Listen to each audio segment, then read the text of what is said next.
한 번도 경험해보지 못했던 최장의 장마를 경험하면서 이게 장마냐 기후위기냐 할 정도로 이 새로운 문명의 낙오자가 될 것 같은 걱정이 있어서 기왕에 갈 바에는 우리도 기후위기를 막기 위해서도 우리가 가야 될 방향은 그 악당 국가가 드디어 우리도 2050년까지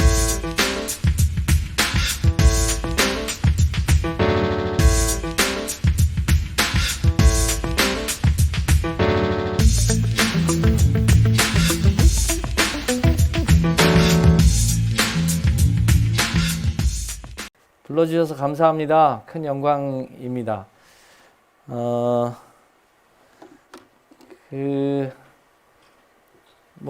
세상에 여러 중심들이 있습니다만 대한민국의 중심은 충청도입니다. 그 유명한 얘기 있잖아요. 충청도의 민심을 얻어야 대선에서 승리한다고. 그 충청도의 마음을 먹지 못하고 승리해 본 사람이 없습니다.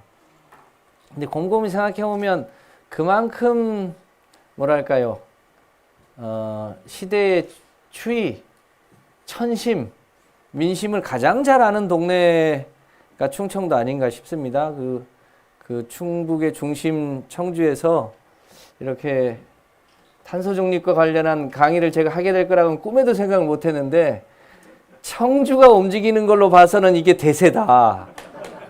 네. 이 방향으로 세상이 진짜로 가기는 가는가 보다 싶습니다. 저한테 5시 한 20분 정도까지 대략 한 1시간 정도 시간 여유를 주셨는데요. 그 기간 동안에 마음 편하게 지금 우리 인류가 어디로 가야 하는지, 어느 방향에서 어떻게 기어야 되는지에 대해서 쭉 한번 살펴보도록 하겠습니다. 이거 누르면 된다는데. 잘 아시는 대로 기후하면 그게 필요는 한데 좀 먼 얘기 아니야 라는 생각이 많았습니다만 이제 그게 드디어 현실로 오고 있다는 게 이제 작년, 재작년, 올해 이렇게 쭉 오고 있습니다. 코로나도 근본적으로 보면 우리 인류가 자연을 함부로 파괴해서 생긴 일이라고도 하고, 기후도 마찬가지로 우리 인류가 석탄과 석유를 함부로 써대면서 생긴 일인데 설마 했는데 그게 6개월 동안 호주에서 산불이 일어난다든지, 또 작년 여름에는 우리나라보다 시베리아 위에 있는 도시가 38도까지 올라가기도 하고 우리나라보다 더 덥기도 하고요. 중국에서도 장마가 아주 세서 산사 때문에 무너지는 거 아니냐 걱정을 태산같이 했잖아요. 우리도 한 번도 경험해보지 못했던 최장의 장마를 경험하면서 이게 장마냐 기후위기냐 할 정도로 이제는 남 얘기가 아니라 실제로 우리에게 닥쳐있는 코앞의 현실이다. 이런 얘기들을 많이 하셨죠. 아시다시피 지금 세계가 코로나의 전쟁 중인데 우리나라가 약간 좀 최근에 자존심이 좀 상했습니다. 드라이브 스루 등등 해서 세계에서 가장 잘 코로나 대응을 하는 줄 알았더니 백신은 조금 늦대요. 우리가 조금 보수적으로 접근한 게 사실입니다. 왜냐하면 이스라엘은 인구가 900만인데 많을 때는 하루에 3,000명씩 그 이상도 코로나 환자가 나오니까 아이고 이거 우리는 정말 견딜 수가 없다고 해서 백신을 좀 빨리 맞겠다고 했고, 우리나라는 그 백신이 정말로 안전한지 아닌지, 혹시 백신 맞다가 큰일 나는 건 아닌지에 대한 우려가 있어서 약간 보수적으로 접근한 측면이 있는데, 대한민국은 제가 보기에는 확실히 세계에서 가장 빨리빨리 하는 나라이면 틀림이 없는 것 같아요. 방역뿐 아니라 백신도 기왕 할 거면 빨리빨리 해야 된다 이런 게 좀 있는 것 같은데요. 세계적으로 보면 이 코로나 문제가 3차 세계대전에 준한 정도의 위기입니다. 이 3차 세계대전이 지금 우리가 이제 체감하고 있는 이런 건데요. 코로나보다 사실은 더 큰 위기가 그 뒤에 있는 상어죠. 이 경제 위기가 이제 닥쳐오고 있는데, 우리 인류사로 보면 현재 가장 중요한 위기가 크게 보면 딱 두 가지입니다. 하나는 기후 위기하고 또 하나는 경제 위기에 따른 경제적 불평등 문제. 이 두 가지 문제를 어떻게 잘 해결하느냐가 세계사의 숙제이기도 하고요. 대한민국도 마찬가지죠. 경제적 불평등 문제와 기후 위기 문제인데, 대한민국은 두 가지가 더 있습니다. 하나는 남북 간의 평화적인 교류와 통일 문제가 하나 있고, 또 하나는 이 수도권과 지방의 불균형 문제를 해결하는 요 네 가지가 숙제고, 세계적으로 보면 이 두 가지 문제를 해결하는 게 숙제입니다. 최근에 우리 대한민국도 이 경제적 불평등 문제가 특히 자산으로, 그러니까 부동산 가격이 막 상승하면서 대한민국도 이 자산 격차가 커졌죠. 그러다 보니까 국민들이 불만이 많이 늘었습니다. 그래서 국민들이 지난 서울과 부산 보궐선거에서 정부 여당에 대해서 회초리를 이렇게 때리기도 했죠. 자산 격차가 커지니까 요즘 최근에 청소년들, 그리고 청소년이 아니죠, 20, 30대들이 기왕에 자산 격차가 크니까 이 자산 격차를 메꿀 방법이 없어서 소위 가상화폐에 막 투자를 하고, 누구는 거기서 돈을 벌기도 하고 또 손해를 막 보기도 하는데, 이러다 보니까 사회 전체가 개인의 이익 뭐 이런 쪽으로 막 몰려가는 경향이 없지 않습니다. 바람직한가? 절대로 바람직하지 않은 상황이죠. 기후 위기를 막기 위해서도 우리가 가야 될 방향은 일종의 이 현실에 기반해서 세계를 같이 보고 인류 전체가 하나의 공동체적 의식을 가질 수 있도록 해야 합니다. 그러려면 우선 경제적 불평등을 줄여줘야 합니다. 그래서 내가 사는 땅에서부터 가까운 이웃들을 챙기고, 그 이웃이 눈에 보이고 그 공동체가 눈에 보여야 지구의 공동체가 눈에 보입니다. 이게 경제적 불평등 문제를 해결해야 되는 이유이기도 하고, 그게 맞물려 있는 문제이기도 한 겁니다. 경제적 불평등 문제는 반드시 우리가 해결하는 것을 전제하여 기후 문제를 보는 걸로 하겠습니다. 이 도표 이제 보신 분들이 꽤 있을 텐데요. 이 도표는 한때 미국의 대통령이 될 뻔했던 엘 고어 아시죠? 엘 고어가 불편한 진실에서 담아 있는 이제 그래프입니다. 위에 좀 진한 그래프가 60만 년 동안의 이산화탄소 농도 그래프입니다. 아래 좀 흐릿흐릿한 게 그 시기의 지구상의 온도 그래프입니다.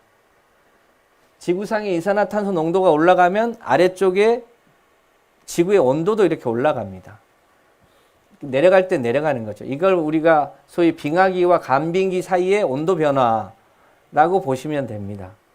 그런데 어느 순간부터 그래프가 내려올 줄 모르고 올라가기 시작합니다. 저 시점이 보입니까? 이거 요 시점입니다. 요 시점이 250년 전 소위 산업혁명을 시작할 때 시점입니다. 우리가 그때부터 이제 석탄을 쓰기 시작하고, 그 후로 대략 한 50년 후, 본격적으로는 100년 후 1900년대부터 석유를 막 갖다 쓰기 시작합니다. 산업혁명이 우리에게 물질 문명사적으로 굉장히 편리함을 줍니다. 그런데 이게 기후 위기를 가져올 거라고는 250년 전에 우리는 상상하지 못했습니다. 그런데 그게 하늘 높은 줄 모르고 얼마 전까지는 1ppm씩, 최근에는 2ppm씩, 그리고 아주 최근에는 거의 3ppm씩 매년 지구의 이산화탄소 농도를 올리고 있습니다. 산업혁명 이전에 280ppm이었습니다. 지금 여기 그래프를 보시면 417ppm까지 올라갔습니다. 지구가 버틸 수 있는 마지노선이 얼마냐? 450 ppm이고, 온도로 보면 그게 1.5도씨입니다. 지구가 안정화되려면 어떻게 해야 되냐? 450ppm을 넘으면 안 되는 게 아니고 450ppm을 정점으로 다시 350ppm 수준까지 낮춰야 된다는 게 과학자들의 얘기입니다. 이 문제를 우리가 어떻게 해결할 거냐가 오늘의 이제 주제죠. 왼편에 있는 그림이 우리가 살고 있는 행성 지구입니다.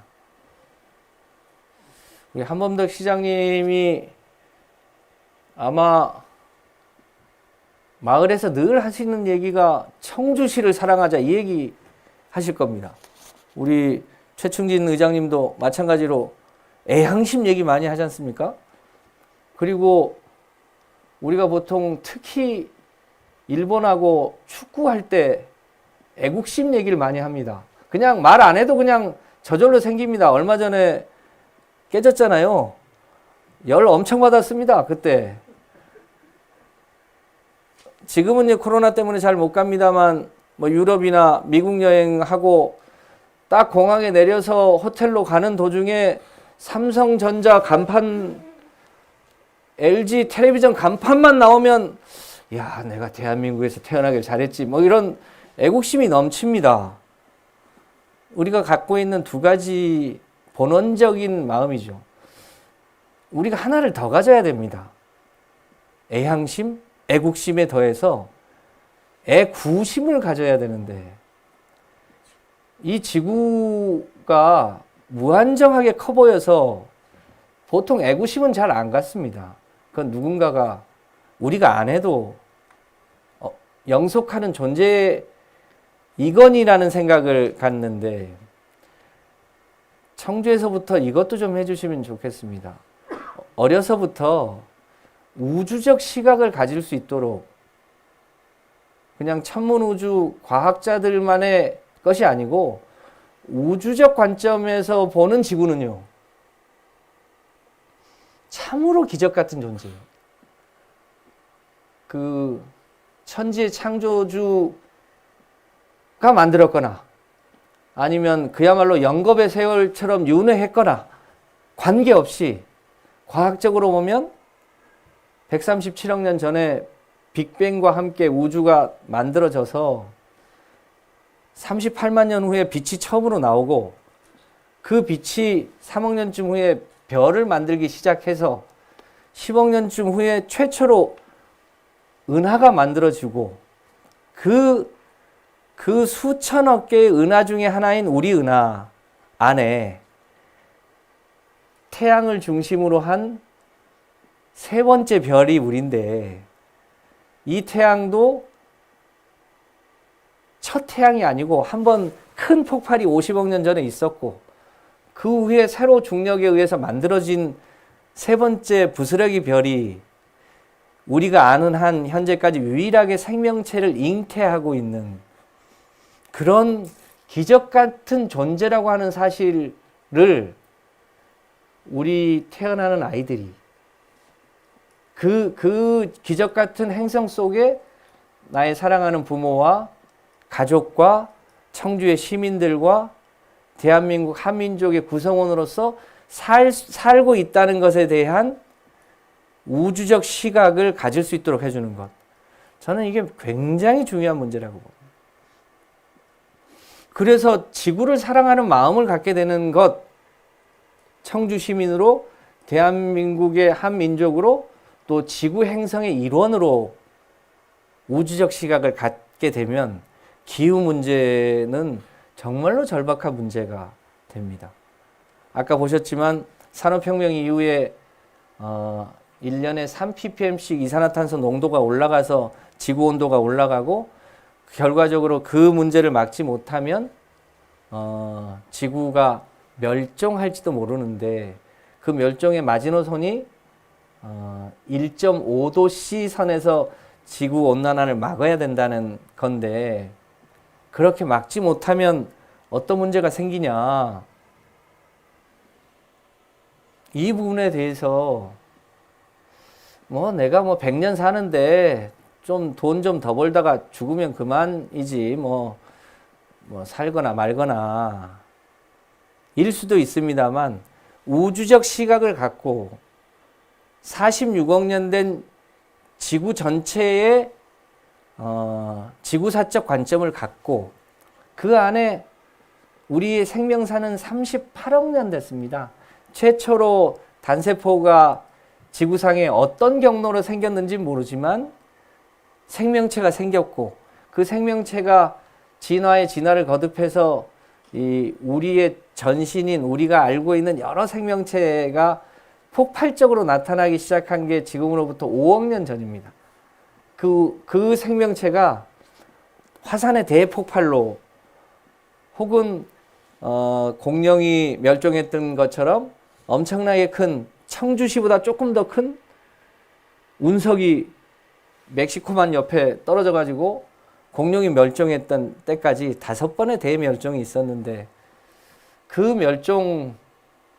멸종기를 거쳐서 여기까지 옵니다. 그 멸종기의 6번째 멸종기로 접어들고 있다는 게 과학자들의 평가입니다. 그 6번째 멸종의 주인공이 우리 인류가 될 것인가 말 것인가. 그 시점에 우리 인류는 무슨 일을 어떻게 해야 될 거냐. 그게 결국은 기후위기 문제입니다. 그래서 청주시를 사랑하는 만큼, 대한민국을 사랑하는 만큼, 지구 전체의 운명도 함께 걱정할 수 있는 그런 넉넉한 마음을 가질 수 있는 시민교육을 청주시의 유치원생부터 초등학생들부터 체계적으로 시키는 것, 그것이 장차 우리 인류 발전에 청주시민들이 갖는 주요한 역할의 토대가 될 거라고 믿어 의심치 않습니다. 뭐 아시겠지만 이 기후위기를 해결하기 위해서 대한민국도 작년에 대통령님이 보시는 것처럼 디지털 뉴딜하고 그린 뉴딜을 두 축으로 해서 한국판 뉴딜을 해보자 라고 작년 7월에 선언을 합니다. 그런데 이제 상황이 조금 더 진전이 돼서 7월 이후에 유럽은 2019년부터 탄소 중립을 선언했습니다만 우리나라만 해도 탄소 중립을 굉장히 걱정 많이 했습니다. 아시는 대로 대한민국이 소위 중후장대형 산업이 많고 그 탄소 중립을 실현한다는 게 뭐 이론적으로는 맞겠지만 그게 가능하겠어 이런 부정적인 기류도 많이 있어서 굉장히 걱정을 했죠. 그러던 차에 우리 아마 이우진 박사님도 얘기하셨겠습니다만 중국이 다소 늦기는 한데 2060년까지 탄소 중립을 하겠다고 하고 마침 일본의 스가 총리도 2050년까지 하겠다고 하고 얼마 전에 미국의 바이든 대통령이 이 지구의 날을 맞아서 세계 기후 정상회의를 주최했었는데 작년에 이제 미국의 유력하게 당선 후보자가 되는 시점이라 우리도 청주 시민들이 대한민국의 중심인 것처럼 가만히 보니까 우리도 이 길로 안 갔다가는 이 새로운 문명의 낙오자가 될 것 같은 걱정이 있어서 기왕에 갈 바에는 우리도 빨리 선언하고 맞을 매가 있으면 빨리 맞고 가자. 이런 취지로 작년 10월 달에 역사적인 선언을 처음으로 했습니다. 그때 안 했으면 아마 대한민국이 세계적으로 상당히 욕을 태백이로 더 먹었을 겁니다. 아시겠지만 대한민국이 기후 악당 국가로 불립니다. 조금 자존심 상하는 얘기인데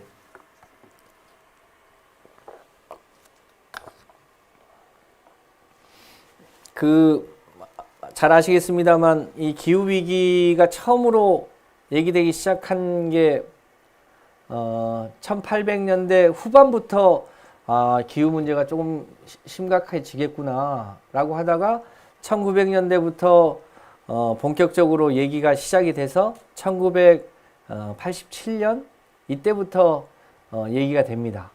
그리고 1992년에 리우에서 처음으로 기후 문제를 막아보자 이 얘기를 처음으로 합니다. 유럽의 많은 국가들, 미국과 일본을 포함한 국가들이 그러니까 1900년대부터 기후위기를 막기 위한 노력들을 하죠. 대한민국은 설마 하면서 계속 이산화탄소 배출을 더 늘려왔습니다. 그러니까 악당으로 불릴만 하죠. 그 악당 국가가 드디어 우리도 2050년까지 탄소 중립으로 가볼게 라는 역사적 선언을 작년에 한 겁니다. 이제 그렇게 보면요. 유럽은 92년도에 선언하고 움직이기 시작했으니까 이미 30년 동안 그 나라에서 이산화탄소를 줄이기 위한 여러 가지 실천 활동을 해왔습니다. 유럽은요. 일본도 사실은 조금 뒤처지긴 했지만 일본도 마찬가지입니다. 우리는 설마 하면서 뭐 지소기도 만들고 뭐 의제 21도 만들고는 했지만 거기는 일부 환경운동가 일부 지구를 사랑하는 분들의 간헐적 노력이었고 산업계 전반으로 보면 아주 늦었죠. 이 분들이 이제 드디어 몸집을 찌기 시작한 겁니다. 그런데 어느 정도 속도로 우리가 움직일 거냐에 대해서 최근에 미국이 움직이는 속도로 보면 저기 써놓은 대로요. 굉장히 속도를 내기 시작했습니다. 미국은 저렇게 속도를 내는 이유가 한 가지 더 있습니다. 미국이 아시겠습니다만 1980년에 이 탤런트 영화배우 출신이 대통령이 되죠. 레이건. 그 무렵에 영국의 대처 수상과 함께 소위 신자유주의를 주도합니다. 신자유주의. 그래서 1980년대부터 최근까지 신자유주의가 세계 경제 질서의 중심을 차지하는데 그 무렵부터 우리가 제조업을 다 미국에 가져오고 있을 필요가 있어? 그 제조업 중에 경쟁력이 낮은 거는 그냥 아시아에 보내거나 인도에 보내거나 이러면 되지 라는 것 때문에 미국 내에 소위 자동차 산업, 철강 산업, 심지어 반도체까지를 포함해서 그런 이 산업들이 다 미국을 떠나기 시작합니다. 그래서 미국이 소위 금융과 일부 군수산업과 우주산업을 중심으로 이 고부가가치 산업이 남아있긴 하지만 소위 제조업의 많은 분야들이 약화돼 버렸습니다. 그러니까 미국의 이제 미시건이나 이런데 소위 러스트벨트 지역 중심으로 일자리가 많이 줄어들었죠. 미국은 요 기후 분야를 새로운 산업을 일으키는 중심 동력으로 삼으려고 합니다. 그 최근에 반도체 공장을 이제 미국에 직접 지어라라고 삼성에 압력을 가하고 있는 거 아닙니까? 그런 흐름들인 거죠. 그래서 기왕의 기후위기를 막아야 된다고 하는 인류사적 숙제와 함께 미국의 새로운 산업을 이것을 통해서 재편하겠다고 하는 흐름을 강력하게 보여주는 표현들입니다. 석탄 발전은 그만하고 이 소위 전기차나 수소차 중심으로 미국의 산업들을 빠르게 재편하면서 새로운 산업을 일으키겠다고 하는 강력한 의사 표현들을 미국이 하기 시작합니다. 이 부분이 우리에게 기회일 수도 있고 새로운 위기일 수도 있습니다. 이 속도를 쫓아갈 수 있느냐 없느냐죠. 저는 대한민국이 제일 잘하는 게 빨리빨리이므로 이 변화의 속도를 느끼고 쫓아갈 수 있을 거라고 봅니다. 최근에 기업들이 굉장히 빠른 속도로 변신을 시도하고 있습니다. 그렇게 변신을 시도하는 기업들은 아마도 살아남을 거고 설마 하는 기업들은 어떻게 될지 모릅니다. 청주 내에서도 그런 기업들이 갈리게 될 가능성도 큽니다. 그러니까 여기 계신 지도자분들께서 그 변화를 속도감 있게 메꿔줘야 되는 책임이 있겠죠.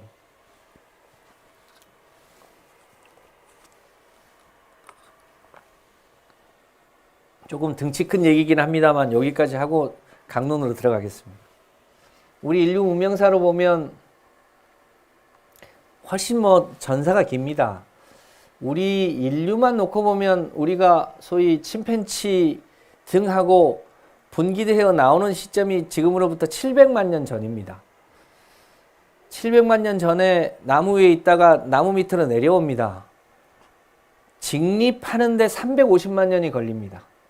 700만 년 전에 소위 침팬치류하고 분기돼서 350만 년 동안 소위 이 나무 위에 적응되어 있는 우리 인류가 드디어 직립을 합니다.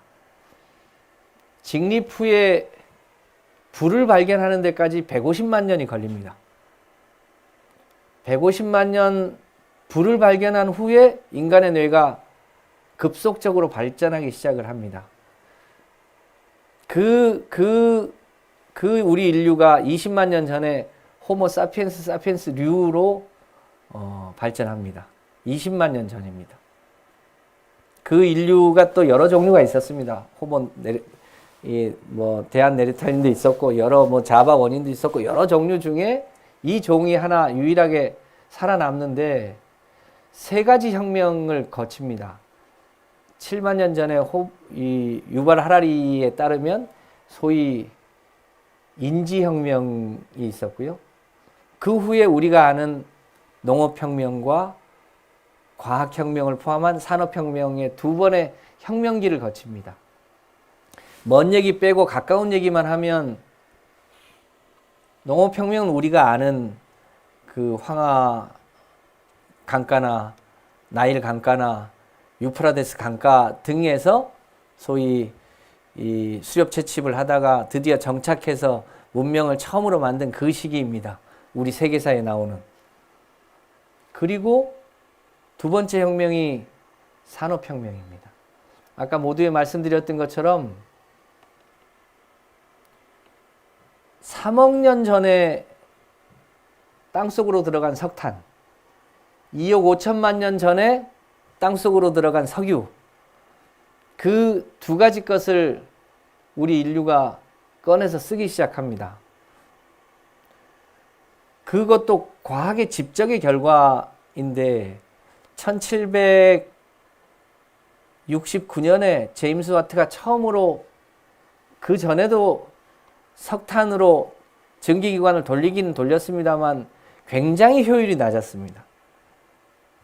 꽤 효율이 높은 전기기관을 최초로 제임스 와트가 발명해서 그때부터 산업혁명이 시작합니다. 그리고도 60년이 흐른 후에 최초로 전기기관 기차가 다닙니다. 그때가 언제냐면 1829년입니다. 우리로 치면 서울에서 인천 가는 거리입니다. 맨체스터 시티에서 리버풀까지 상업용 기차가 처음으로 달린 게 1829년입니다. 그게 산업혁명의 시초입니다. 영국에서. 그 힘이 1차 산업혁명의 주 동력이 됩니다.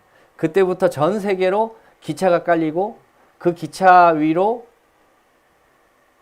소위 물류가 사람이 규칙적으로 움직이기 시작합니다. 1차 산업혁명의 핵심이죠. 그 중심에 영국이 있었습니다. 보시는 것처럼. 2차 산업혁명은 미국이 주도합니다. 그 상징이 포드 자동차입니다. 헨리 포드가 1908년에 포드 자동차 시스템을 처음으로 만듭니다. 그렇게 다량으로 생산된 자동차가 고속도로를 깔기 시작하고 세계를 움직입니다. 거기에 소위 전기도 붙고 다양한 문명이 거기 가서 달라붙죠. 그게 100년 전 얘기입니다. 그 산업혁명의 1차 산업혁명의 핵심이 석탄이고 2차 산업혁명의 핵심이 석유입니다. 그래서 지금 산업혁명은 원천적으로 탄소 문명입니다. 그런데 이 탄소 문명이 30년 남았습니다. 이 30년 후에 문명 세계를 뭐라 부를 거냐? 아직 정해지지 않았습니다만 지금의 개념으로 보면 녹색혁명. 그러니까 10,000년 전에 농업혁명, 250년 전에 산업혁명, 그리고 2050년 후에 녹색혁명. 30년 남은 문명의 대전환입니다. 우리는 지금도 3차 산업혁명에 이어서 4차 산업혁명이라는 용어를 많이 씁니다. 그 4차 산업혁명에 새로운 녹색혁명이 붙여서 아마 새로운 문명체계로 볼 겁니다. 2050년 후에도 산업혁명에 기반한 차수를 우리 인류가 셀까요? 아닐 가능성이 높습니다. 그러니까 문명이 실제로 바뀌는 시기입니다. 30년. 그 문명의 기반은 우리가 이미 알고 있는 것처럼 석탄과 석유가 아니라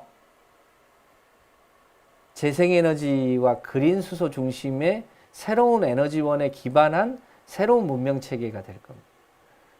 그때쯤 되면 인류만 잘 사는 문명이 아니라 요즘 이제 반려견들 많이 키우는데 우리 인류에 대한 참정권, 자유권, 사회권을 더해서 환경권까지를 포함하고 거기에 왜 인간만? 동물도 마찬가지지. 그래서 동물권과 조금 더 나가면 지구 전체에 영국의 제임스 로브록이라는 사람이 만든 이론인데 가이아 이론이라고 있습니다. 살아있는 생명체뿐 아니라 우리가 하는 이 죽은 나무를 포함한 모든 유기물과 무기물이 다 하나의 유기체이므로 그 전체에 소위 가치를 부여하는 그런 체계로 바뀌는 문명으로 전환할 겁니다. 그런 문명을 저는 그때 살아있을지 죽어있을지 모릅니다만 여기에 절반 이상은 그때까지도 살아계실 텐데 그런 새로운 문명으로 전환하기 위한 준비를 우리가 하지 않으면 안 되는 시점이다. 어떻게 할 거냐?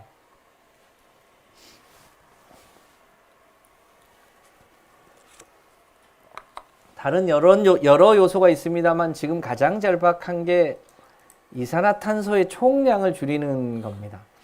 1년에 대기 중에 나오는 이산화탄소의 총량이 지구 전체적으로는 550억 톤쯤 되고요. 대한민국은 7억 3천만 톤이 매년 대기 중에 배출을 합니다. 이거를 자연이 흡수할 수 있는 양을 빼고 나머지를 실질적으로 줄여야 합니다. 대한민국도 다행히 2017년을 피크로 해서 조금씩 줄어들기 시작했습니다. 그런데 그 줄어드는 속도가 너무 늦습니다. 이 속도를 얼마나 빨리 할 것이냐가 숙제죠. 모든 나라의 숙제이기도 합니다. 에너지 흐름도입니다. 자세히 보시면 우리가 연간 우리가 흔히 우리나라를 기름 한 방울 안 나는 나라라고 표현합니다. 그러다 보니까 에너지의 94%를 수입하는데 1년에 180조 원을 씁니다. 석유를 가장 많이 수입하고요. 석탄, 천연가스, 원자력 이거를 수입하는데 들어가는 돈입니다. 만약에 우리가 재생에너지 중심 사회로 30년 만에 전환한다면 그냥 돈 가치로 1년에 180조 원을 해외에 내보내지 않고 그거를 국내에서 이렇게 순환할 수 있는 그 기름 한 방울 안 나오는 나라가 에너지 생산국으로 바뀌는 것일 수도 있습니다. 그러니까 그러니까 부가가치가 상당합니다. 이렇게 수입되는 에너지원들이 산업에서 가장 많이 쓰이고요. 그 다음에 소위 발전소에서 많이 쓰입니다. 우리가 타고 다니는 자동차에서 쓰이고요. 건물에서도 쓰이고 이렇게 쓰이는 게 결과적으로 7억 3천만 톤이 대기 중에 나오게 되는 거고 그 대기 중에 각각의 나라들이 이 모으고 모아서 강물이 되는 게 550억 톤이 됩니다. 참고로 1등이 중국, 2등이 미국입니다. 우리가 7등입니다. 그러니까 각 나라들이 해결해야 될 숙제들이 굉장히 많은 거죠. 이 문제를 해결하겠다고 작년에 대통령님이 탄소 중립을 선언했고 올해 5월 달에 대략 100여 분 정도가 참여하는 메머드급 대통령 직속 탄소중립위원회가 발족할 예정입니다. 대통령 직속기구라고 해서요, 그 인사수석실에서 그 사실 얼마 임기가 남아있지 않은 분임에도 불구하고 인사검증을 한다고 지금 한 2달 걸리고 있습니다. 5월 달 중에는 이제 발족합니다. 이렇게 발족하는 이 기구가 올해 연말까지 2050년 대한민국 탄소 중립 시나리오를 만들게 되어 있습니다. 그리고 2030년까지 소위 NDC 계획을 박근혜 때 파리 기후협약에 한번 제출을 했었는데 그것을 수정하는 계획을 세워야 합니다.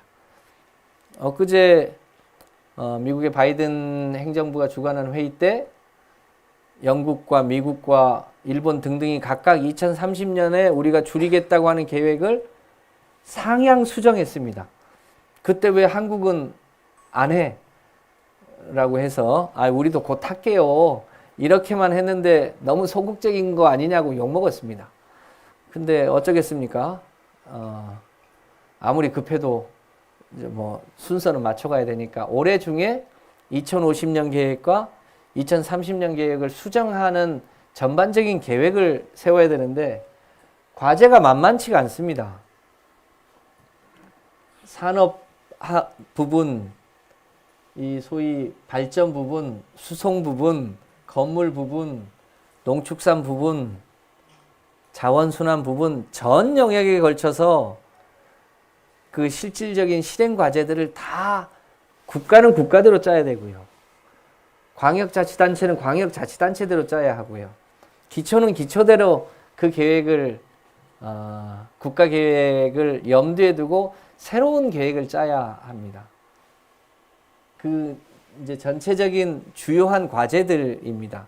참고로 요 파일은 놓고 갈 테니까요. 필요한 분들은 가져다 쓰시는 걸로 해서 뭐 저작권을 주장하지 않을 테니까 알아서 가져다 쓰셔도 상관없습니다. 전체를 다 에너지를 쓸 수는 없습니다. 그런데 상상해 보시면 저는 오늘 온 차가 저 현대 넥소 수소차를 타고 다닙니다. 제 집사람은 전기차를 탑니다. 옛날에는 아까 그 에너지 흐름도 보셨지만 석유를 그대로 수송 분야에서 가져다가 정제만 해서 바로 자동차에 가솔린 엔진으로 쓰고 이제 바로 그 이산화탄소를 발생을 합니다. 그런데 이제 수송 분야에 휘발유차나 내연차, 경유차가 없어지면 그걸 다 재생에너지에서 가져와야 됩니다. 그러면 에너지의 총량이 늘어납니다. 그러니까 재생에너지의 총량이 현재 석탄발전소나 LNG 발전소만 대체하는 게 아니라 직접 이제 수송 분야의 에너지원을 대체해야 되기 때문에 재생에너지의 총량이 더 늘어나게 되어 있습니다. 그럼에도 불구하고 또 재생에너지를 물 쓰듯 할 수 있는 게 아니기 때문에 최대한 에너지 다이어트를 해야 됩니다. 그러니까 에너지 효율화죠. 대표적인 게 산업 분야에서는 펌프입니다. 펌프의 효율을 높이는 것, 그리고 이런 건물의 단열 성능을 높이는 것, 그렇게 해서 에너지를 최대한 적게 쓰면서 효율성을 높이는 것. 이게 한편의 숙제입니다. 대략 6대4 비율로 에너지의 효율성을 높이는 것에서 40% 정도를 절감하고 나머지는 재생에너지로 때운다. 이게 전체적인 세계 과학자들의 공통적인 의견입니다. 우리도 이제 가야 될 길이죠.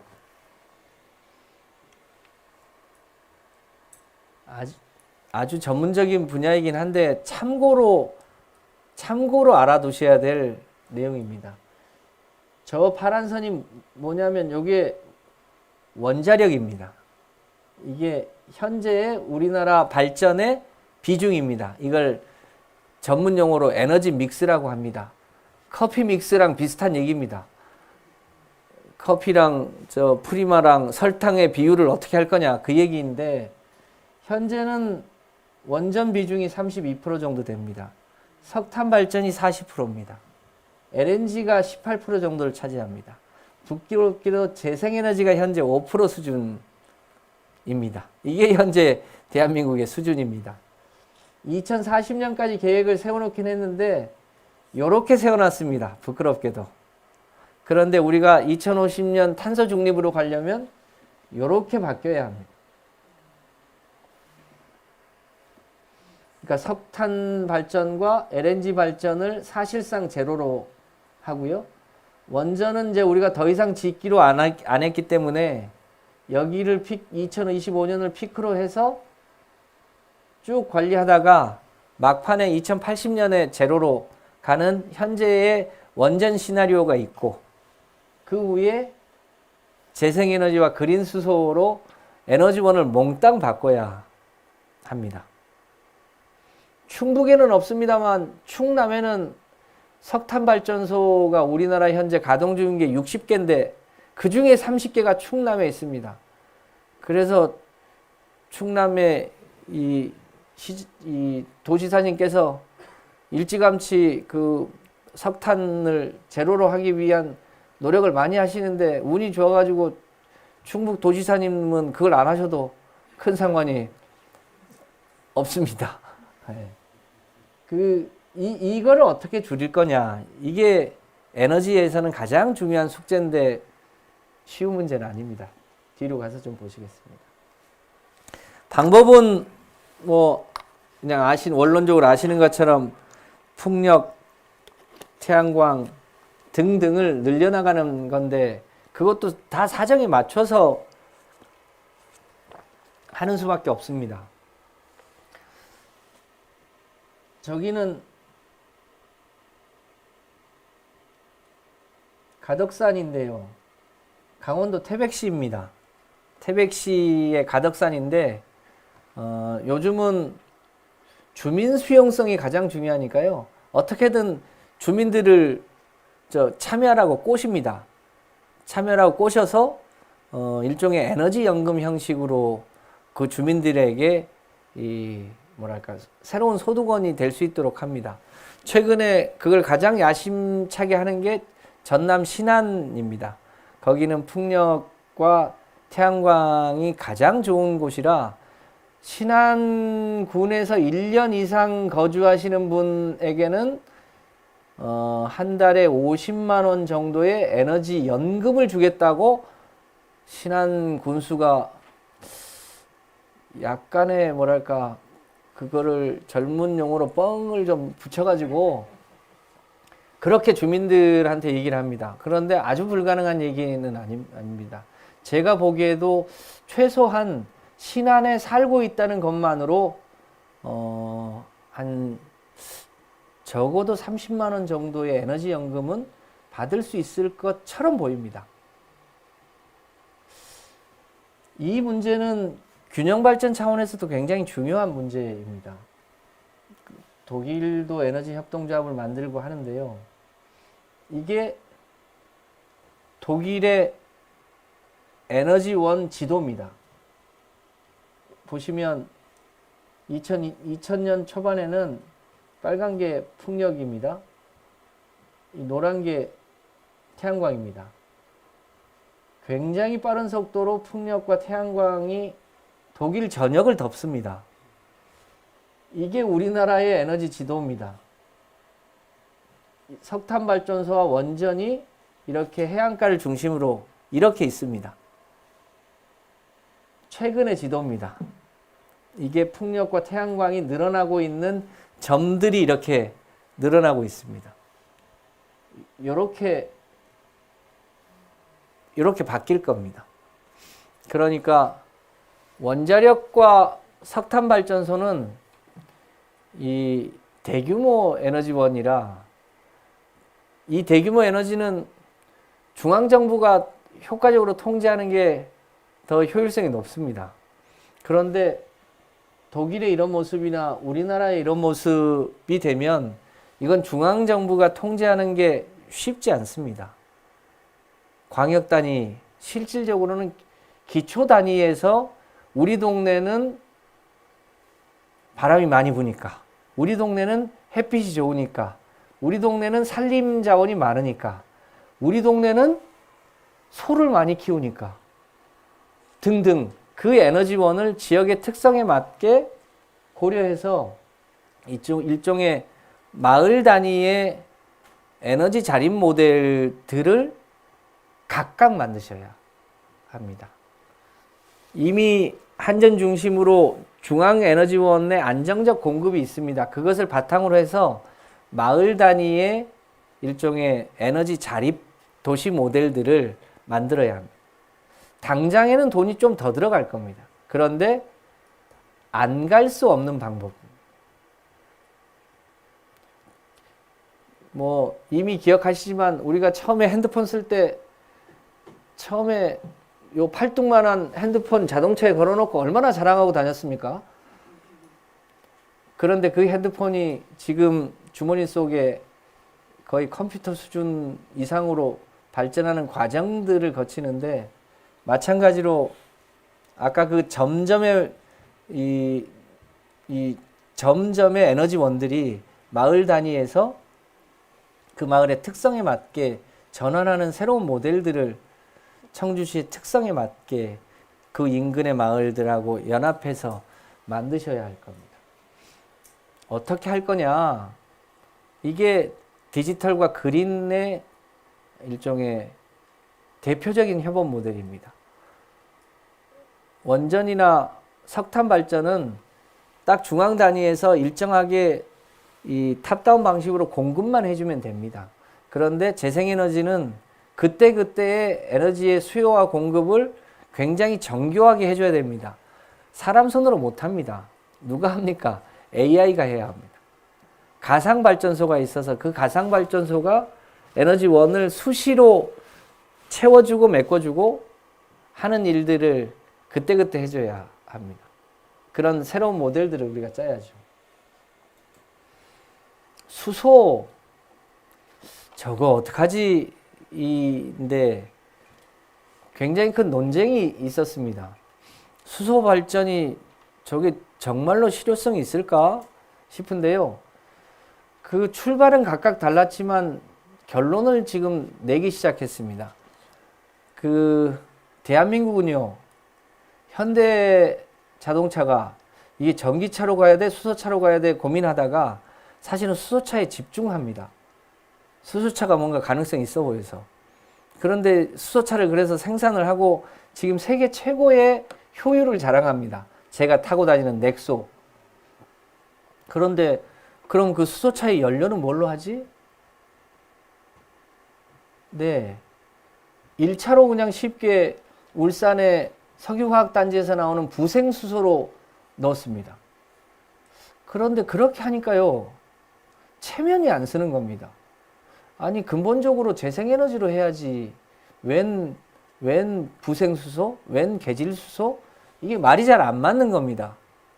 그 대한민국은 이제 까꿀로 그린수소를 생산해 가는 쪽으로 갑니다.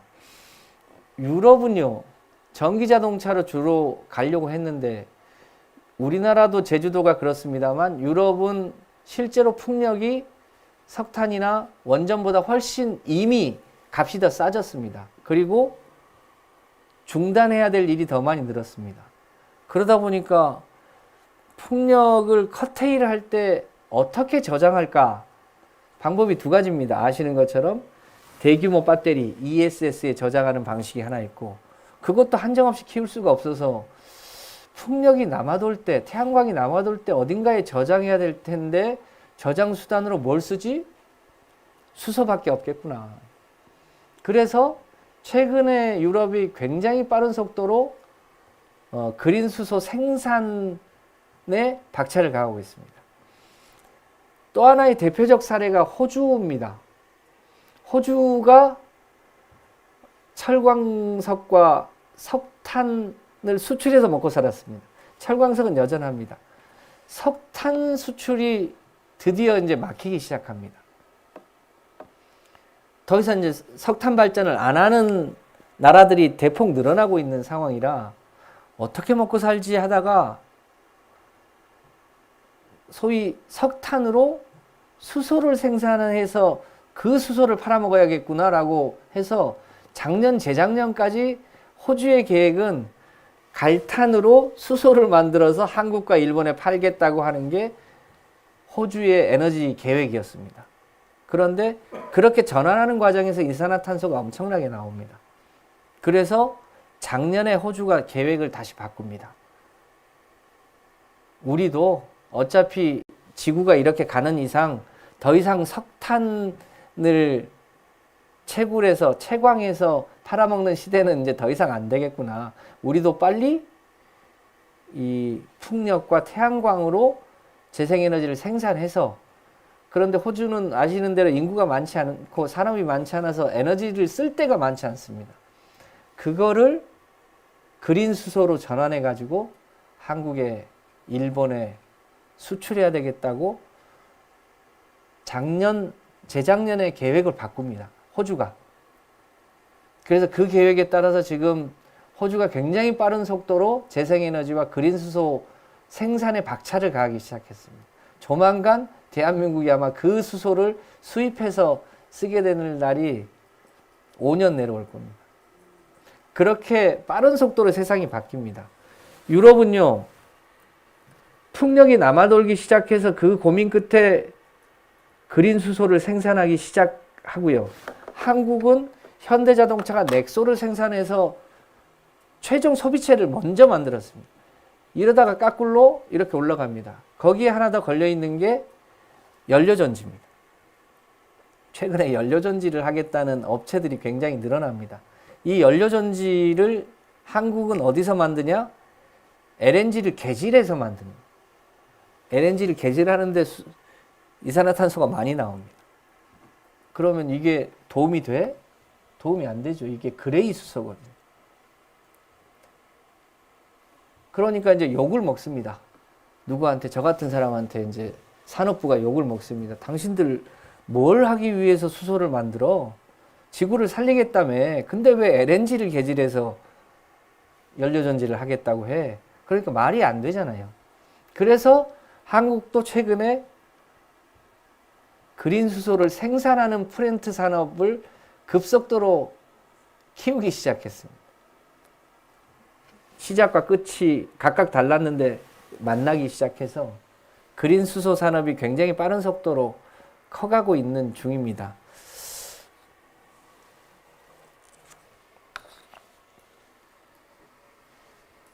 산업 영역인데 뭐 청주에도 산업단지가 많아서 그렇습니다만, 저 양반이 EU의 집행위원장입니다. 여기 이 양반이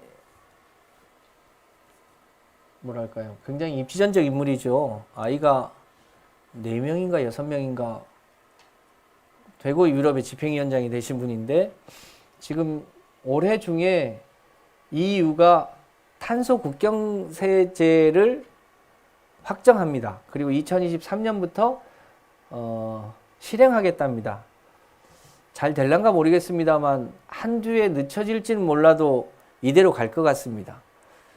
그러니까 역내에서 탄소에 세금을 붙인 거는 그냥 그대로 하고, 역외에서 탄소에 세금 없이 만들어진 물건에는 유럽의 국경을 넘어올 때 세금을 부과하겠다는 게 핵심입니다.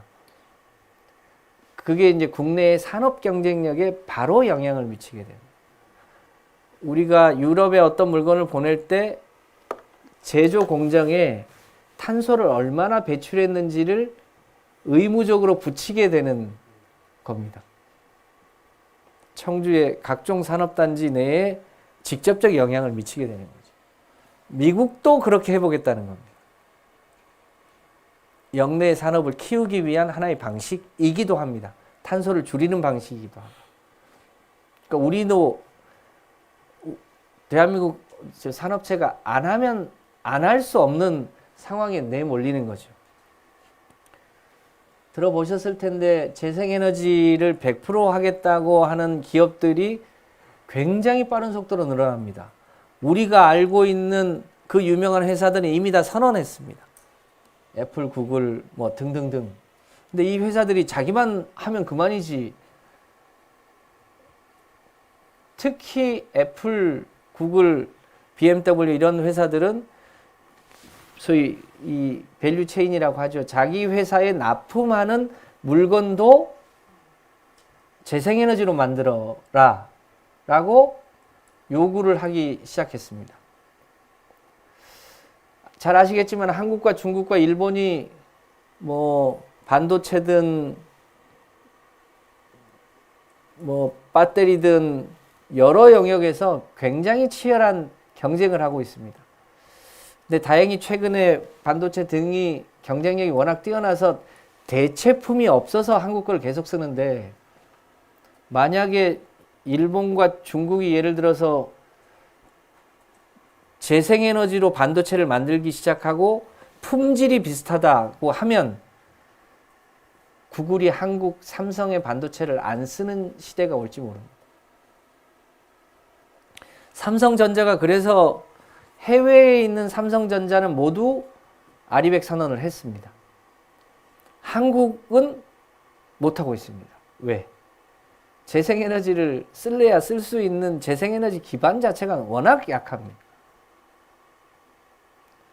그래서 이제 한국도 결국은 이 길로 안 갈 수 없는 상황에 놓였습니다. 그게 산업 경쟁력의 문제이기도 합니다. 제일 먼저 LG화학이 이것 때문에 선언을 했습니다. 그리고 제일 규모 있게 하기로는 SK가 계열사를 다 포함해서 아리백 선언을 했습니다. 선언만 했고 아직 이제 갈 길은 멉니다. 해결해야겠죠. 이건 자동차 얘기입니다. 2025년이면 우리가 타고 다니는 휘발유차와 지금 보조금을 주는 전기차의 값이 2025년이면 대략 같아진다고 합니다. 그러니까 앞으로 5년간만 보조금을 준다는 얘기이기도 합니다. 5년 후에는 보조금 없이 그냥 시중가가 전기차하고 내연차하고 값이 같아질 예정입니다. 그러면 정부가 해줘야 될 일은 전기 충전소 인프라만 깔아주면 됩니다. 어떻게? 집에는 완속을 붙여두면 됩니다. 아파트나 가정에는. 주민센터나 동사무소, 구청 이런 데는 소위 급속 정도면 됩니다. 주유소, 이제는 휘발유차가 실제로 줄어들기 시작합니다. 그럼 주유소는 350kW급 급속 충전기, 초급속 충전기를 주유소가 설치해야 되는 때가 옵니다. 지금은 좀 비쌉니다. 정부가 해줘야 될 일은 그런 인프라 비용들을 보조해 주거나 해주는 겁니다. 자동차는 5년 후까지만 보조하면 됩니다. 수소, 잘 아시겠지만 전기차와 수소차의 장단점 비교를 할 때 전기차는 충전하는데 시간이 너무 많이 걸려. 그런데 수소차는 빨리 하잖아. 수소차가 좀 낫지 않아? 약간 이런 얘기도 있는데, 최대의 단점이요, 한꺼번에 많은 수소차를 할 수가 없습니다. 그러니까 저 개인 사업 해가지고는 먹고 살 수가 없습니다. 그래서 저걸 어디까지 할 수 있을까가 지금 숙제입니다. 하려면 규모를 키우고 시간당 충전 총량을 늘려주거나 아니면 사실상 충전 인프라는 공적 영역에서 하거나 해줘야 합니다. 대체로 해보니까 자동차는 전기차가 맞는 것 같습니다. 멀리 가는 대형 트럭, 멀리 가는 비행기, 멀리 가는 해운, 이런 건 수소로 하고요. 가까이서 왔다 갔다 하는 건 전기차로 하고, 이게 맞아 보입니다. 다른 나라들 내연차 중단하는 시점들을 속속 발표합니다. 우리나라도 올해 중에, 늦어도 내년 중에는 아마 우리나라도 드디어 이제 현대자동차가 선언해야 될 때가 올 겁니다. 최근에 선언을 하나 하긴 했습니다. 더 이상 내연 자동차의 엔진 분야에는 더 이상 투자하지 않는다. 여기까지 선언했습니다. 내연차를 언제 중단할지는 곧 선언할 겁니다. 아까 말씀드렸던 얘기인데요. 저희 정부가 곤욕을 한번 치렀습니다. 가덕도 신공항 만들겠다더니 환경단체가 반대를 세게 했습니다. 왜 공항을 늘려? 라고 했는데, 뭐 여러 가지 요소들이 있습니다만, 그 환경운동 하시는 분들이 공항 늘어나는 걸 싫어하십니다. 왜냐하면 비행기가 한번 이착륙할 때 쓰는 소위 이산화탄소 총량이 생각보다 많거든요. 그런데 2030년을 넘어가면 실제로 그린 수소 비행기가 뜹니다. 재생에너지로 만든 그린 수소 비행기가 뜨게 되면 그런 불편함을 상당하게 해소할 수 있을 겁니다. 2년 전에 스웨덴의 툰베리 학생이 유엔에서 유엔 총회에 가서 연설을 하는데 난 비행기 안 탈 거야 라고 해서 대서양을 무동력 요트로 건너갑니다. 이산화탄소 발생을 안 시키기 위해서. 그게 갖는 나름의 상징성이 있습니다. 그런데 우리가 해외의 여러 가지 여건상 비행기를 안 탈 수는 없잖아요. 근데 그 비행기도 변화가 불가피한 상황입니다. 2030년부터 본격화될 거고요. 2040년이면 내가 언제 옛날에 그 휘발유 비행기 탔냐 쉽게 바뀔 겁니다. 건물입니다. 제가 구청장 때 만든 세계에서 가장 에너지 효율이 높은 에너지 제로 주택을 직접 한번 지어봤습니다. 아직까지 이 이후에 이거보다 더 효율이 높은 주택이 아직 등장을 안 해서 약간 섭섭합니다. 이게 2018년에 지은 주택입니다. 여러 가지 요소들이 있죠. 냉방, 난방, 급탕, 환기, 온수, 이 5가지 영역에서 화석연료를 전혀 쓰지 않는 새로운 개념인데, 단열 성능을 높이고 지열과 태양광으로 꼭 필요한 에너지는 그렇게 쓰는 체계인데 시행착오도 약간 거쳤습니다. 막상 해보니까 막 한겨울에 열쇠 구멍에 그 조그만 구멍으로 습기가 차가지고요. 그 습기를 해결할 수 없어가지고 밖에도 창문 하나 더 댔습니다. 그런 누적된 실패를 딛고 가는 것, 이게 우리의 숙제이죠. 건물 분야 해결해야 될 숙제가 많습니다. 특히 도시에서는 건물의 단열 성능을 높이기 위한 여러 가지 규제와 그것이 새로운 산업으로 바뀔 수 있도록 해주는 것인데 여전히 속도가 늦습니다. 서울이 좀 속도를 내보려고 박원순 시장이 노력하다가 운명을 달리해서 이제 어떻게 될지는 잘 모르겠고, 정부 차원에서 해결해야 될 숙제들이 좀 있고요. 결단하면 청주시도 할 수 있습니다. 그런데 지금은 이제 그 타이밍이 온 것 같습니다.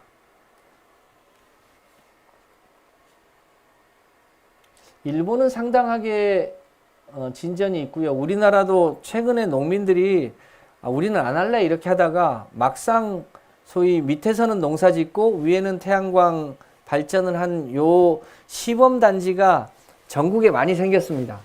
그러고 나니까 야, 우리도 좀 해볼까 해서 그 농촌의 새로운 수익 모델이 될 예정입니다.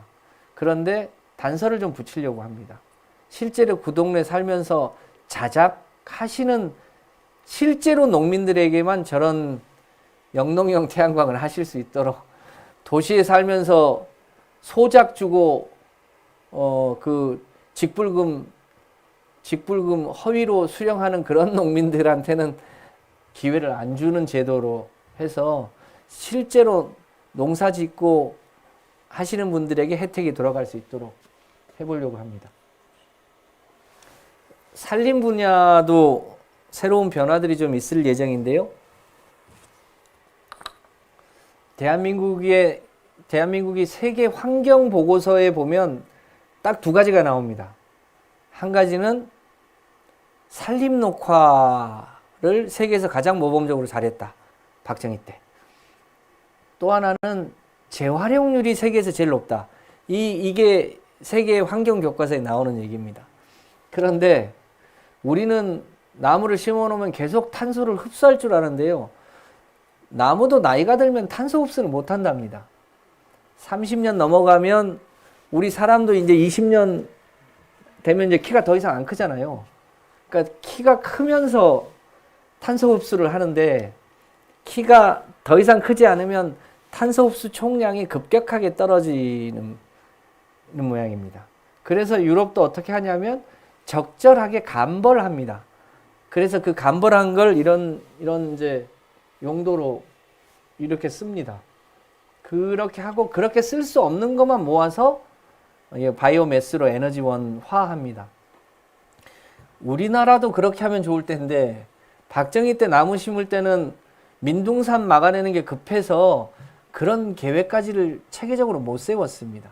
그러니까 지금은 사람 손으로 가서 자를 수가 없고 소위 기계가 올라가서 나무를 잘라서 싣고 내려와야 되는데 그런 임도가 당시에 계획을 못 세워가지고 임도가 없어서 올라갈 수가 없습니다. 그래서 지금은 우리가 해야 될 일이 임도를 만들고 포크레인 같은 기계를 나무를 자르고 옮기는 그런 이제 기계화를 좀 붙이고 그 사업들을 새롭게 해야 되는 시점입니다. 식목일도 내년에 옮깁니다. 4월 5일이 지구온난화 때문에 나무 심기에는 이미 늦은 시점이라 한 15일 정도 앞당겨야 된다는데 3월 21일이 세계 산림의 날이랍니다. 그래서 그 정도로 앞당기고 우리나라도 이제는 체계적으로 감벌하고 그 나무를 최대한 활용하고 바이오매스로 바꾸는 일종의 새로운 에너지 시스템을 갖춰야 됩니다. 요 근처에 있는 구규림 등도 다 그렇게 바꿔야 될 때가 옵니다. 제가 탄소 중립 실행위원회 위원장으로서 새롭게 한 사실이 하나 있습니다. 돼지똥과 소똥이 매우 차이가 크다. 아십니까? 소똥은 물기가 많지 않아 가지고요. 바이오 가스 용도로는 못 쓴답니다. 그러니까 그건 말려서 태워야 하는 연료고요. 돼지똥은 수분이 많아 가지고 그건 바이오 가스로 해야 한답니다. 그 농촌 단위에 이게 다 골칫덩어리들입니다. 냄새가 많이 나거든요. 그런데 그 돼지를 많이 키우는 동네는 마을 단위의 일종의 바이오 가스 발전소를 만들어서 거기서 에너지도 생산하고 그리고 거기서 생산되는 열은 일종의 인근의 스마트 팜의 에너지원으로 쓸 수 있도록 하고 근데 그거를 중앙정부가 하면요 그 마을의 특성에 맞게 할 수가 없습니다. 그 동네에 시장, 군수, 구청장이 계획을 세우고 광역이 지원하고 중앙정부는 돈만 대주고 그렇게 해서 그 마을의 특성에 맞게 새로운 에너지 자립 모델을 만들어야 하는 거죠. 끝나가야 되죠. 네. 네, 5분 내로. 이 문제도 큰 숙제입니다. 잘 아시는 대로 코로나 때문에 비대면 경제가 활성화된 탓에 뭐 전국 어디나 배달 앱이 활성화되어 있고 뭐 필연적으로 일회용품이 더 늘어나고 있는 상황인데 이게 다 석유 기반의 플라스틱류입니다. 이 문제를 어떻게 줄이느냐, 이게 세계에서 제일 큰 새인 알바트로스의 뱃속 얘기이기도 하고 고래 뱃속 얘기이기도 하고 결국 우리 인류 얘기이기도 하고 그렇습니다. 이 문제를 이제 해결하기 위한 노력이 앞으로 10년, 15년 내에 온전하게 해결해야 될 일이기도 하고요. 제 고향이 여수인데 거기에 GX 칼텍스, 롯데케미칼 그런 석유화학 회사들의 미래의 문제이기도 합니다. 그 문제를 해결하는 게 제일 어려운 숙제 중에 하나입니다. 대한민국에서 참고로 에너지를 가장 많이 쓰는 기업 1위는 포스코입니다. 포스코가 재련을 할 때 석탄을 대규모로 에너지원으로 해서 그걸로 쇠를 녹입니다. 이 문제를 해결해야 하는 게 숙제입니다. 쌍용량의 시멘트 회사도 굉장히 많은 에너지를 씁니다. 우리는 그런 이제 중후장대형 산업에서 쓰는 에너지원도 다 바꿔야 되는 숙제를 안고 있습니다. 이걸 해결하기 위해서 정부가 이 기후위기 대응 탄소중립 기본법을 만드는데요. 그 안에 기후위기 대응 기금을 별도로 설치합니다. 재원 규모가 얼마나 될지 모르겠습니다만 대략 수조 원대의 기금을 설치하고 이 기금에서 예를 들면 청주가 무슨 일을 하겠다고 하면 이 기금에서 이제 재원을 지원할 예정으로 있습니다. 여러 가지 금융 체계도 근본적으로 바뀔 예정입니다. 결국은 이제 재생에너지 문제는 국가 단위의 일이 아니고 지역에서 해결해야 될 숙제들이 대폭 늘어납니다. 그래서 말씀드린 대로 탄소 중립 기본법을 만들면 거기에 핵심적인 과제가 소위 기초지방정부 단위로 에너지 계획을 직접 수립할 수 있는 권한을 드립니다. 소위 에너지 분권이죠. 그러니까 기초가 뭐 석탄발전소 짓는 계획이 아니고 우리 동네는 재생에너지 기반을 5년 단위로 계획을 세우게 될 텐데 그 5년 단위 계획에 따라서 언제까지 어떻게 재생에너지 기반으로 소위 에너지 자립으로 갈지에 대한 계획을 소위 한범도 군수와 시의회에서 그 계획을 세워서 실제로 실행하는 권한을 드립니다. 태양광과 풍력 등등에 대한 허가권도 기초로 내려오게 됩니다.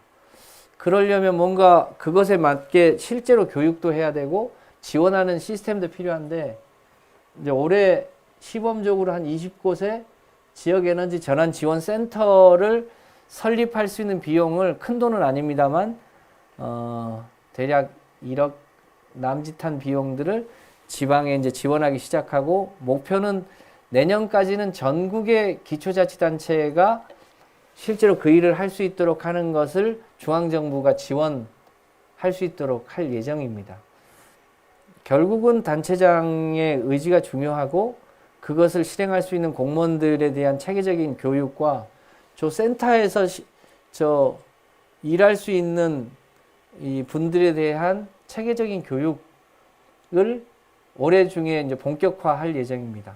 그러면 내년, 내후년을 걸치면 저기에서 우리 동네의 특성에 맞는 뭐 태양광 협동조합을 만든다고 할 때 그것에 대한 필요한 교육 그리고 심지어 농협하고 연계해서 대출 알선까지도 해줄 수 있는 그런 일종의 기초 단위의 에너지 중간 지원 조직을 만드는 계획을 중앙정부에서 실행해서 올해 내년에 걸쳐서 할 예정으로 있습니다. 다 됐네요. 지방 단위로 의외로 계획들을 많이 세워서 하는데 아마 이유진 박사님이 얘기하셨을 거고, 곳 마을마다 의지가 높은 데들이 많습니다. 그 서울이 처음으로 2050년까지 탄소 중립을 하겠다고 하니까 광주는 2045년까지 하겠다고 하고, 최근에 강원도가 우리는 2040년까지 할게, 뭐 이렇게 앞다퉈서 탄소 중립의 달성 목표를 가지고 경쟁을 하기 시작했습니다. 호남도 이제 별도로 여긴 에너지원이 많으니까 이제 그렇게 해보겠다고 하고요. 충북 오면서 봤더니 여기는 석탄 발전소도 없고 뭔가 에너지원도 뚜렷하지 않고, 그러니까 중간에 껴서 충북은 어떻게 하나, 청주는 어떻게 하나, 이게 약간 고민이 되긴 되더구만요. 예. 재생에너지의 총량도 적고 에너지 생산도 적고, 그러니까 이제 청주는 맨 땅에 헤딩 해보는 거죠. 지금부터 맨 땅 헤딩. 그러니까 백지에서 새로운 그림을 그리는 작업들을 해보시면 좋을 듯 합니다. 아시겠지만 최근에 제주도가 풍력 발전과 태양광이 급속하게 늘어나기 시작하면서 소위 이 에너지가 넘쳐도 그게 이제 정전이 될 수 있는 상태라 소위 이제 커테일을 하기 시작했습니다. 그러니까 제주도부터 소위 분산형 에너지 체계를 실험하기 시작합니다. 곧 올해 특별법도 만들어질 예정인데요. 아까 말씀드렸던 것처럼 그 자기 마을 단위에서 스스로 에너지를 생산하고 남아돌 때 전기차에 충전하거나 ESS에 충전하거나 그린 수소를 만들거나 그걸로 에너지원을 쓰거나, 그리고 다시 그거를 전기차에 충전해 놓은 것을 다시 필요하면 발전원으로 연결하거나, 이런 새로운 실험들을 올해부터 제주도가 시작합니다. 제주도 다음으로 심각한 동네는 전북입니다.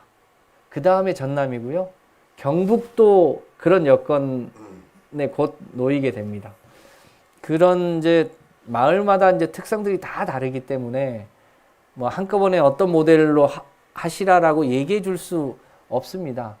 각 지역의 특성들을 잘 감안하셔서 우리한테 가장 어울리는 모델이 뭔지는 스스로 정하셔야 합니다. 다만 모두에 말씀드렸던 것처럼 우리 인류사의 최대의 숙제가 기후위기와 경제적 불평등을 해소해 나가는 이 쌍두마차를 해결해야 되는 것은 인류 전체의 숙제이기 때문에, 특히 애향심과 애국심에 더해서 지구를 사랑하는 마음을 갖게 되면 우리 인류의 멸종을 막기 위한 현 세대의 노력이 갖는 의미가 매우 절박하기 때문에 이 대한민국의 중심, 이 청주의 선택이 대권만 결정하는 게 아니고 우리 인류의 미래도 결정하는데 크게 도움이 되지 않을까 싶습니다. 그 새로운 제도를 설계해 가는데 제가 마침 당에서 탄소중립 실행위원회 위원장을 맡고 있는 만큼 저희가 도울 수 있는 분야가 있으면 최선을 다해서 돕겠다는 말씀으로 마무리하겠습니다. 고맙습니다.